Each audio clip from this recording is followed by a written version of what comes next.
12 months ago, Bitcoin was in a very different position, not in terms of price, but in terms of market sentiment. 12 months ago, the price was relatively the same after a massive collapse from Luna and UST, basically wiping out billions of dollars of market capitalization in the cryptocurrency market.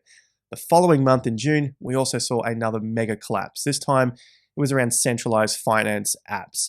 But just 12 months later, the price is back to where it was through those extreme panic moments. Back then, 12 months ago, the market was going from a bullish sentiment, which was really coming to the end of its move, that then plummeted into a massive bearish catastrophe. Capitulation formed and depression set in. Whereas 12 months later, right now, it seems like we're on the verge of coming out of those depressive times, but we're not there just yet. The good news is it seems like things are flipping, not only from what we can see with the market psychology, but what the technicals are showing us, the data, the facts from these black and white graphs here that we look at day in and day out. Now, I've also got some other massive news for you, looking at cycle lows in the Nasdaq. What has this got to do with Bitcoin? Well, we're looking at the tech space and the AI hype. Is this actually going to set us free and boom to new all-time highs and come across into the Bitcoin space, some of those beautiful gains? Or is this just the complacency bounce setting up to then dump into lower prices? I have got a ton of data that is going to blow your mind. Now, it could be fortunately or unfortunately, depending on which side of the fence you're sitting, what prices you are waiting for. So without further ado, hit that like and subscribe. Check out the link, top of the video description, for our free trading workshops. We'll let you know via email once that is released. Let's kick it off with BTC. We've had a month of May close out. We're at $27,200. Note on the back of this move to the upside, we've had extreme, catastrophic capitulation type events, yet the market has continued up. So it's something that we continue to cover because these are the areas that we're looking at for lows on the channel. And we got a June low, we got a November low, we're looking at for an October low here, which happened in the stock markets. And now the market has moved away from that point. We were looking for a very, very significant low in March, and we got that. We got the banking crisis low. So this is all part of the reason why we're looking at the market heading up, not only in terms of technicals, but in terms of news items, basically major news events that have changed the direction here, or the way the market is anticipating the direction. The same sort of major news events, and now the market is moving to the upside after those events rather than further downside after those events. So a massive flip here is occurring, but not necessarily with retail or with other major analysts or traders, but you can see it happening in the chart. So another thing that we want to have a look at today is the money supply, so the M2 money supply. The main thing to note here is that, yes, the money supply has continued up over time. There's more and more money being printed. And I guess when there's more liquidity in the market, basically more money coming out, that has led to higher prices across many different assets. Cryptos, Bitcoin, stock markets, real estate, all that sort of stuff. So money supply go up, markets go up. So this is the fearful thing that many are looking at. Well, the money supply is coming down. Why aren't the markets coming down? It's just a matter of time until they come down. One thing that we've looked at is when we look at an average here on the channel, basically the move, the trend to the upside, we overshot that mark by a lot through the C-19 pandemic. And now it seems like maybe we're coming back down to test that level, and maybe we continue up from that. Maybe we even only just fall to this level and then continue up. Honestly, no one knows. This is up to the Fed and how much money they decide to print. So all we can see from the data that we actually have is that we are far beyond the natural trend of the money supply. We're well and truly above that. Therefore, it's probably not unlikely that the market is going to continue up because we have more money in the system than what we were previously printing, even though the short-term trend is down. So that's something always to differentiate here. The long-term trend and the short-term trend.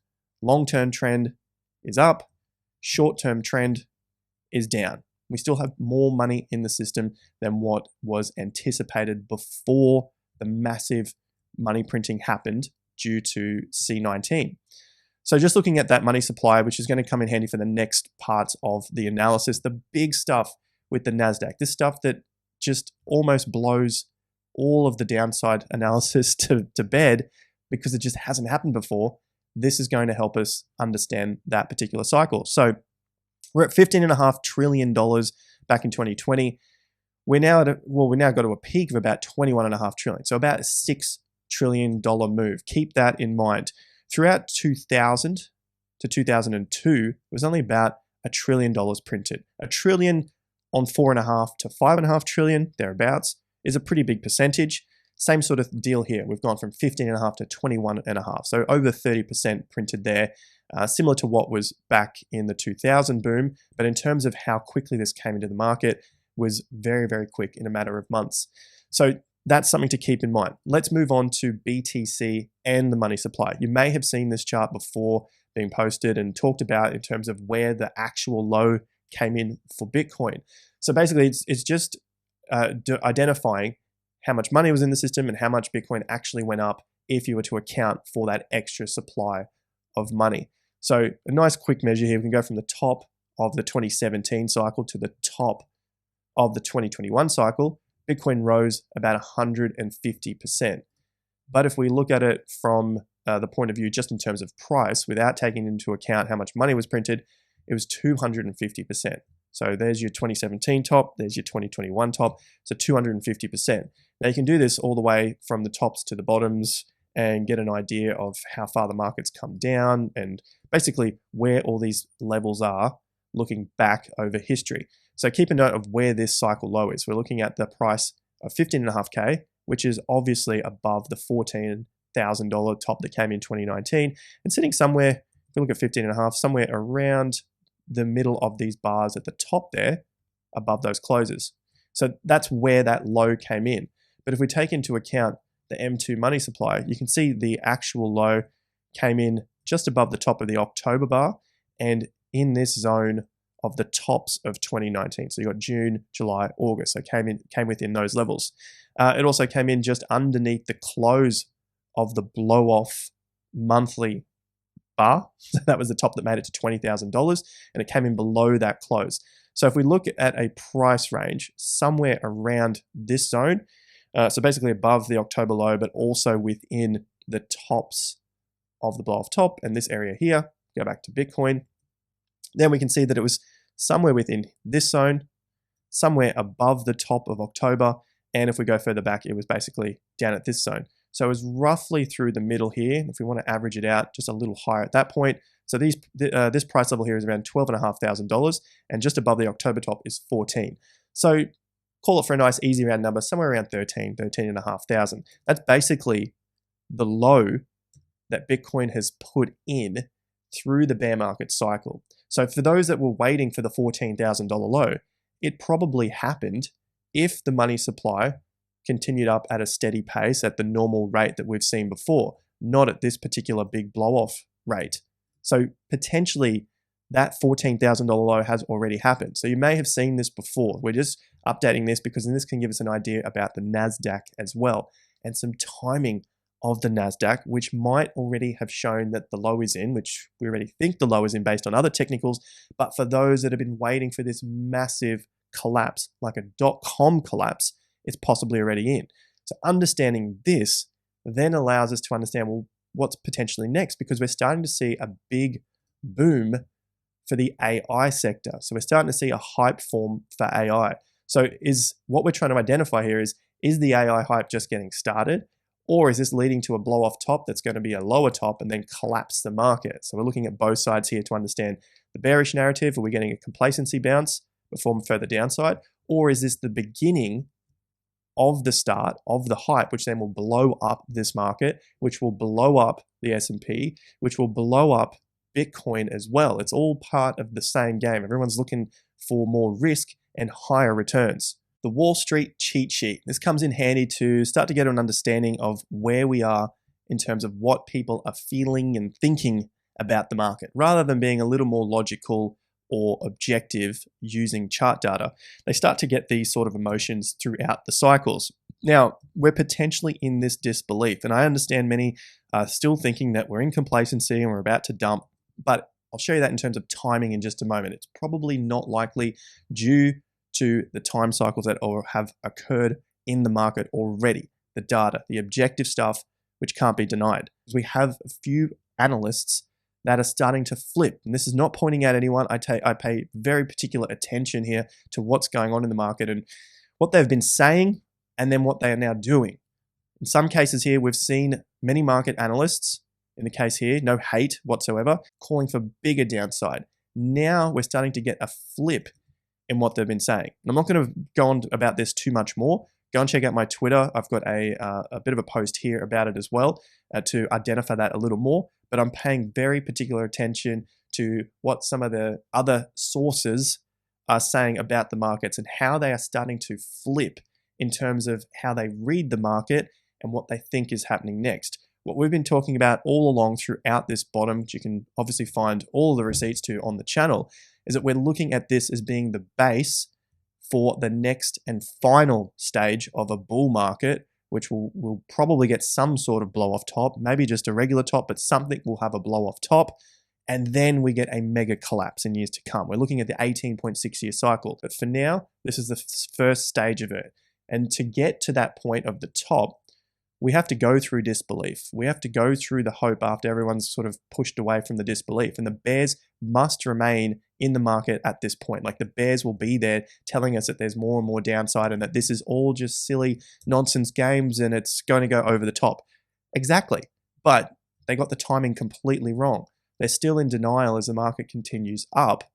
And they only come into the market at the end here as everything gets crazy and people just say, you're so stupid for missing the entire bull market because you've been bearish the whole time on the way up. Once we get to that point there, then we get the first collapse and that's when it happens again. We don't get the collapse from the low points just yet. So keep this in mind as we continue to climb the ranks here for the Nasdaq, for the S&P, real estate market, Bitcoin and crypto. So we've got a couple of narratives in mind. We've got being AI for one, and we have the market psychology in mind. We had a look at what's potentially happening here. This is probably not the complacency bounce because of the technicals. Major technicals here that we've covered many times before, looking at the logarithmic downtrend, the monthly swing tops that have now been broken, and the move to the upside after so many months to the upside after the cycle low. So now we're looking at the objective stuff here. What has happened in the market? Now I've got a post here that I'm going to put up on Twitter, but just looking at some of these major statistics here. The statistics 7 months later from a cycle low of October 2022. So we're starting the count from a low. None of this sort of made up stuff where people sort of grab things left, right, and center. It's from a key point in the market. So we've had the highest monthly close in 14 months. So this is the most ever. So where we are now for the Nasdaq is 14 months ago, it was a high close, and we're basically 14 months from that point. This is the highest close we've had in 14 months. This has not happened in history for the Nasdaq as it goes up from a cycle low 7 months later. Now I'm using 7 months because that's how long we are from the low. We're 7 months up from that particular low. We're also looking at in its 38 years of history, the Nasdaq has only once fallen to a new low after being up for 7 months, but that is not breaking a monthly swing top, just up. The only time that happened was in 2001, and this of course is what most people reference, 2001. So we've got September 11 happened. Everyone knows about that extreme event in the market. 7 months later is this bar, but no monthly tops were broken. No monthly swing tops were broken. Sure, monthly tops were broken, but not the swing tops, which are far more important. There's 7, and then we had that final stage to the low. That's it. .com low, you have 1, 2, 3, 4, 5, 6 more months. That's it. The low is in. Okay. So if they're still waiting for that, then they basically have the next 6 months, you've got to get this new low in. Okay. Otherwise, you're still just behind the 8 ball. Okay. So there's the low. 7 months later, still slightly higher, but no monthly swing tops were broken and no logarithmic downtrend was broken either. So keep that in mind. Here we go. There's a logarithmic downtrend, was not broken, only broke after the bottom. All right, so the next thing is never fallen to a new low after breaking the log downtrend. Okay, so it hasn't broken the log downtrend. You have to look at this in context of where it is in the cycle as well, which we've covered. But in terms of the logarithmic downtrend, looking at these highs, we did not get a break and a support, and then it break down again. Doesn't happen. Does not happen. You can even go back to many of the previous major cycles. It has not happened. Maybe it happens in the future. Hasn't happened yet.